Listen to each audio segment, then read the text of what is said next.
Assalamualaikum warahmatullahi wabarakatuh. Halo guys, selamat datang di Sutradara Film, channel yang berisi alur cerita dari film-film lokal maupun internasional.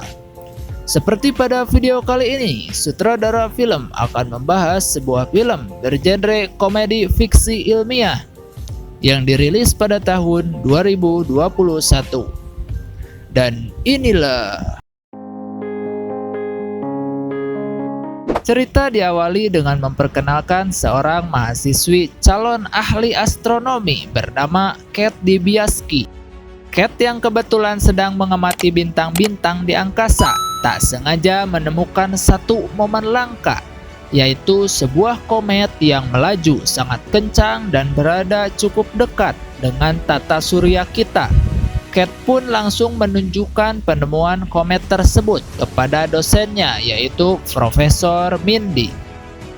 Dan mereka semua terlihat mengucapkan selamat kepada Kate dan memberikan nama komet tersebut dengan nama belakang Kate, yaitu Dibiasky. Lalu salah satu mahasiswi pun bertanya, bagaimana cara menghitung kecepatan, asal, dan kemana arah melajunya sebuah komet? Profesor pun langsung melakukan perhitungan untuk menjawab pertanyaan tersebut. Dan betapa terkejutnya beliau saat menemukan sesuatu yang tidak terduga. Entah apa itu, namun Profesor Mindy terlihat panik dan langsung menyuruh pulang semua mahasiswinya kecuali si Kate. Profesor Mindy langsung menghubungi pihak dari Lembaga Antariksa Nasional untuk melaporkan penemuan ini.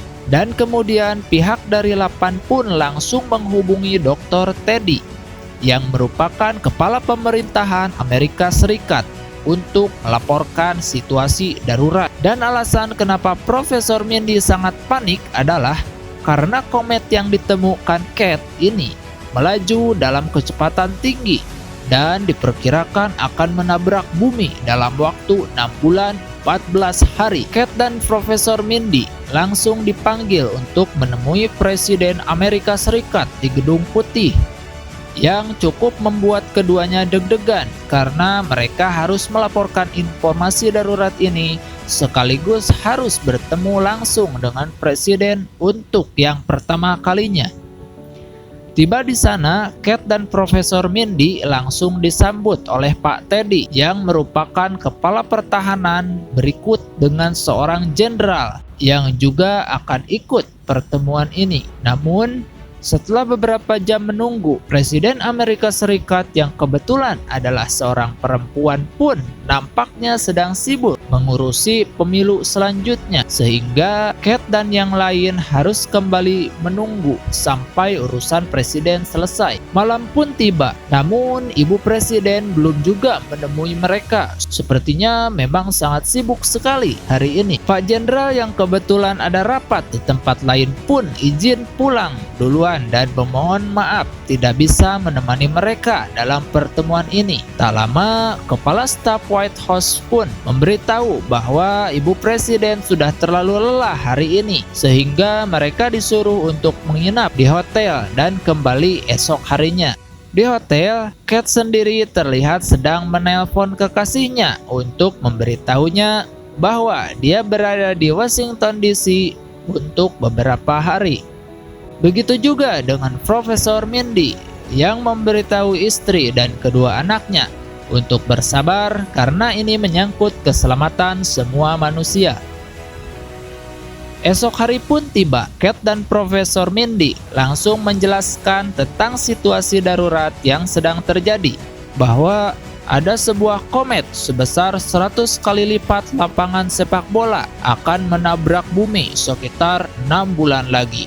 Namun Ibu Presiden beserta stafnya malah menganggap keadaan darurat ini dengan santai dan menyuruh mereka semua untuk tunggu dan amati. Ibu Presiden justru malah sedang mengkhawatirkan pemilu mendatang dan sedang fokus menyusun strategi untuk melawan saingannya supaya dirinya bisa tetap terpilih menjadi presiden. Di tempat lain ada seorang pria bernama Peter Israel yang merupakan pengusaha sekaligus CEO dari perusahaan ponsel bernama Buzz, yang saat ini sedang mendemonstrasikan fitur baru dari ponselnya. Setelah acaranya selesai, Peter pun mendapat kiriman gambar komet Dibiasky dari salah satu teman astronomnya, sementara Profesor dan Kate yang terlihat berada di salah satu stasiun televisi. Mereka berdua rupanya akan membocorkan penemuan komet ini ke media supaya mendapat perhatian lebih dari pemerintah. Sebelum siaran, mereka berdua pun duduk di ruang tunggu dan kebetulan ada seorang artis yang katanya sedang viral-viralnya, yakni Ariana Grande, yang dikabarkan putus dengan kekasihnya akibat perselingkuhan. Alih-alih berita komet akan menjadi bahan perhatian lebih, faktanya berita mengenai kisah cinta Ariana Grande lebih menarik di mata para penonton, sehingga penampilan mereka setelah Ariana Grande tidak menarik bagi penonton yang ada di rumah. Pada akhirnya, Kate dan Profesor pun pulang ke rumah masing-masing dan melanjutkan kehidupan mereka seperti biasa, dan menerima kenyataan bahwa tidak ada yang peduli tentang bahaya yang sedang mengancam dunia. Esok siangnya, Kate dan Profesor pun didatangi oleh FBI yang membawa mereka kembali ke Gedung Putih menghadap Ibu Presiden terkait berita yang sudah terlanjur viral. Sehingga karena berita sudah bocor, Ibu Presiden akan memanfaatkan berita ini untuk mengambil keuntungan sekaligus pencitraan agar mendapat banyak dukungan dari masyarakat dengan cara berpura-pura menjadi sosok pahlawan bagi umat manusia dengan mendukung penuh upaya NASA dan militer yang akan meluncurkan nuklir untuk membelokkan jalur komet tersebut. Dan hasilnya, setelah Ibu Presiden yang angkat bicara, maka berita tentang komet ini langsung viral di platform media. Kate dan Pak Teddy pun diundang di salah satu televisi pemerintah, sementara Profesor Mindy menjadi narasumber di salah satu stasiun televisi. Dan di situ Profesor Mindy malah terlibat hubungan terlarang dengan salah satu host wanita yang mewawancarainya. 1 minggu kemudian, NASA dan militer akhirnya sudah selesai persiapan. Dan sekarang saatnya melakukan peluncuran 23 rudal yang dipasang di pesawat, yang menurut para ilmuwan, 23 rudal tersebut cukup untuk membuat komet berbelok dari jalur seharusnya, sehingga tabrakan yang ditakutkan tidak akan pernah terjadi. Semua orang pun bersorak saat pesawat NASA sudah lepas landas dan sedang dalam perjalanan menuju keluar atmosfer. Dan saat itu muncullah Peter, sang pengusaha ponsel, yang memanggil Ibu Presiden secara pribadi. Entah apa yang mereka bicarakan. Tetapi tak lama setelah pertemuan itu, pesawat rudal pun tiba-tiba berbelok dan tidak jadi diluncurkan, membuat semua orang menjadi keheranan. Kate, Profesor, dan Pak Teddy pun diminta menunggu di salah satu ruangan, meskipun mereka masih bingung dengan apa yang terjadi. Lalu, Kepala Staf Gedung Putih bernama Jason pun tiba-tiba muncul dan tiba-tiba menunjuk Profesor Mindy sebagai penasihat sains dan diminta untuk mengikuti rapat rahasia yang diadakan oleh Ibu Presiden dan para stafnya. Ternyata, pembatalan misi rudal ini adalah atas ide dari Peter, sang orang kaya ketiga di dunia. Menurutnya, akan sangat merugi apabila menyia-nyiakan komet sebesar itu, karena dari hasil risetnya, komet tersebut mengandung berbagai unsur mineral berharga seperti emas, berlian, dan lain sebagainya yang ditaksir akan menghasilkan ratusan triliun dolar, sehingga Peter mengusulkan sebuah ide untuk membiarkan komet tersebut tetap berada pada jalurnya, yaitu jalur yang mengarah ke planet bumi. Profesor Mindy pun bertanya, apa gunanya semua keuntungan itu apabila umat manusia musnah? Peter langsung menunjukkan sebuah drone yang dilengkapi dengan fusi nuklir yang disinyalir bisa memecah komet menjadi bagian-bagian kecil yang tidak berbahaya.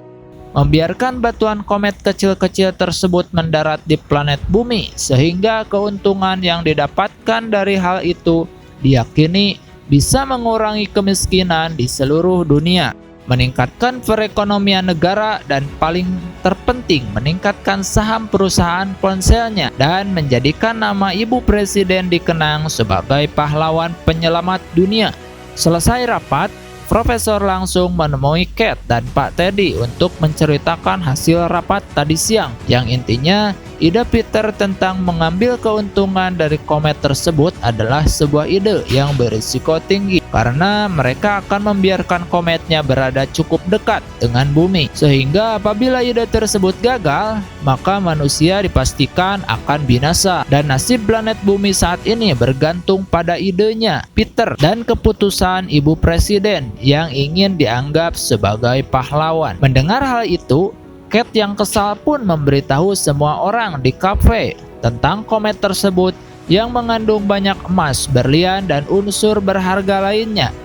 Dan pemerintah sengaja membiarkan kometnya menabrak bumi supaya orang kaya menjadi semakin kaya dan orang miskin menjadi semakin miskin, sehingga masyarakat pun menjadi kesal dan timbullah kerusuhan. Akibat aksi tersebut, Kate mendapat sanksi berupa larangan untuk tampil di berbagai media, sehingga Kate mau tidak mau harus kembali ke kehidupannya. Namun, cap sebagai orang yang menentang pemerintah sudah terlanjur disandangkan pada dirinya, sehingga kedua orang tuanya sekalipun bahkan tidak lagi menerima Kate di rumahnya karena tidak ingin ikut terlibat dalam masalah yang terus ditimbulkan oleh anak mereka.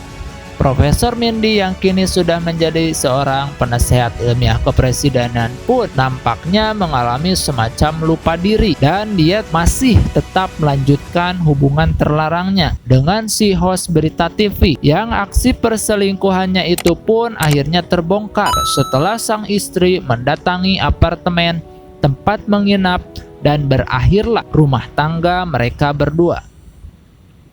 Sementara di perusahaan tempat Peter sedang mengerjakan proyek drone-nya yang akan digunakan untuk menghancurkan komet besar, dan sebagai seorang penasihat sains kepresidenan, Profesor pun angkat bicara mengenai proyek Peter yang dianggap belum memenuhi syarat dan belum melalui proses pengujian.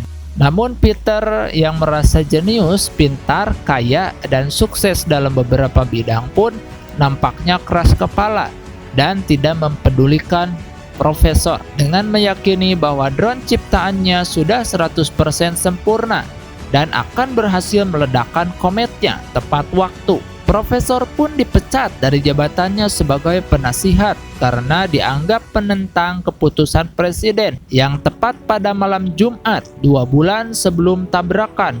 Komet berukuran besar itu pun sudah mulai terlihat dengan jelas di langit malam, sehingga sebagian orang mulai mendesak pemerintah untuk segera melakukan tindakan pencegahan. Sementara itu, para pendukung ibu presiden justru malah membuat gerakan sendiri yang bertajuk Don't Look Up, yang artinya jangan lihat ke atas, yang merupakan simbol bahwa mereka tidak takut, tidak panik, dan tidak percaya kehancuran akibat komet tersebut. Dan parahnya lagi, Ibu Presiden justru malah semakin gencar melakukan kampanye sambil menjual jasanya yang akan menyelamatkan umat manusia. Bukan itu saja, bahkan seorang sutradara film bahkan sempat-sempatnya merilis film tentang kiamat yang diyakininya akan laku keras di pasaran. Tidak ketinggalan, Ariana Grande yang justru mengadakan konser terakhirnya dengan membawakan lagu baru ciptaannya yang liriknya itu tentang komet besar yang sebentar lagi akan menabrak bumi. Semua itu membuktikan bahwa tidak ada seorang pun yang peduli atau minimal merasa takut dengan kejadian yang akan menghancurkan umat manusia itu. Dan Profesor pun memutuskan untuk pulang ke rumah keluarganya dengan membawa serta Kate dan pacar barunya. Dan sesampainya di sana, sang istri pun menerima baik si Profesor untuk kembali ke rumah ini dan memaafkan perselingkuhan yang sudah dilakukannya. Bersamaan dengan itu, Peter dan Ibu Presiden nampak sangat bahagia karena sebentar lagi akan melakukan peluncuran 30 drone ke angkasa dan meyakini bahwa Peter pastinya akan menjadi orang paling kaya sedunia dan Ibu Presiden akan menjadi pemimpin negara paling berjasa dalam sejarah. 6 drone pertama pun langsung hancur saat mendarat di permukaan komet. Namun, Peter dengan santainya mengatakan masih ada 24 drone yang masih aktif dan yakin masih cukup untuk menghancurkan komet ini sebelum menabrak bumi. Tak lama setelah semua drone dikerahkan, pengawas melaporkan bahwa kometnya masih utuh dan ledakan drone tadi hanya menghancurkan sekitar 2% saja dari keseluruhan komet ini. Semua pegawai pun melihat ke arah Peter dan tanpa rasa berdosa dia pun pura-pura izin ke toilet. Diikuti oleh si Ibu Presiden yang juga sama-sama tidak bisa berkata-kata. Dan kabar tentang kegagalan misi ini langsung tersiar di televisi, membuat semua orang di seluruh dunia menjadi panik sampai menimbulkan kerusuhan tak terkendali. Sementara Ibu Presiden dan Peter kabur menggunakan pesawat menuju kapal penyelamat yang dikatakan akan mampu membawa sekitar 2.000 orang untuk mencari planet baru yang layak huni. Dan masih ada 2 kursi kosong khusus untuk Profesor Mindy dan istrinya. Tetapi Profesor sudah capek dan sudah bisa mengikhlaskan dengan apa yang akan terjadi. Sehingga beliau lebih memilih untuk tetap berada di rumah, menyelesaikan makan malam dengan keluarga dan para sahabatnya. Dan tabrakan pun terjadi dan menimbulkan dampak yang sangat besar. Sementara itu, kapal penyelamat yang membawa Peter dan Ibu Presiden terlihat sudah berangkat menuju pencarian planet baru dan akan tidur selama ratusan tahun dalam kotak kriogenik sampai planet yang layak huni berhasil ditemukan. 22.740 tahun kemudian, kapal penyelamat akhirnya tiba di sebuah planet yang berada jutaan tahun cahaya dari tata surya. Dan planet tersebut dianggap layak huni karena terdapat kehidupan dan segala hal yang dibutuhkan untuk bertahan hidup. Namun, mereka tidak menyadari bahwa masih banyak binatang buas yang hidup di planet ini. Sehingga perjalanan jauh Peter, Ibu Presiden, dan 2.000 orang kaya yang ikut serta harus sia-sia setelah dimakan oleh para makhluk buas yang ada di planet asing ini. Jika kalian suka dengan konten seperti ini, jangan ragu untuk klik subscribe karena kedepannya akan ada cerita-cerita lain yang lebih seru. Jangan lupa like dan komennya juga. Dukung terus channel ini supaya bisa maju dan berkembang. Terima kasih telah menonton video ini. Saya pamit. Wassalamualaikum warahmatullahi wabarakatuh.